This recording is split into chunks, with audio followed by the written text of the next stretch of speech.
supposed to be the most wonderful time of the year, but when I woke up this morning, honestly, it felt like finding a lump of coal under the tree.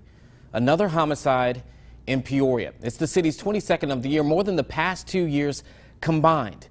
Now, no, Peoria is still not Chicago, but for roughly 112,000 folks, 22 murders is above normal.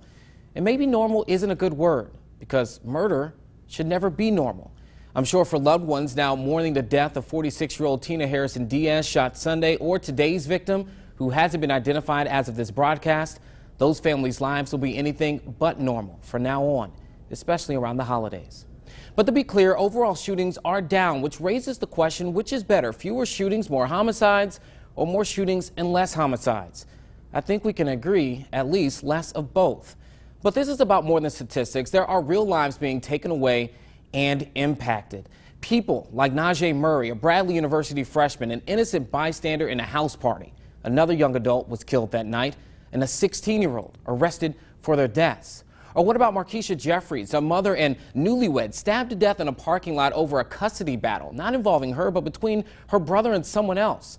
Her husband now must raise 5 children under 9 on his own. And it hasn't all been in Peoria. Bloomington has also experienced its share of tragedy, including the summer shooting that killed 3 people, along with the dad of young Nico Pena, who was also shot. His family says he was paralyzed. So for the people pulling the trigger, put down the guns. Find other ways to settle a dispute. Whatever it is, it's not worth their lives. It's not worth your life. For those on the front lines working to find solutions to violence, whether in law enforcement or community activists, I hope that you stay encouraged. Don't give up. We always talk about how many people are killed, but that's because we can never really count the number of people who are still alive because of your work. And if you're watching this and you're feeling a tug right now, get involved. Somehow, somewhere, get involved. I hope we see less tragedy in 2019, and the same goes for the rest of this week, because after all, it's supposed to be the most wonderful time of the year.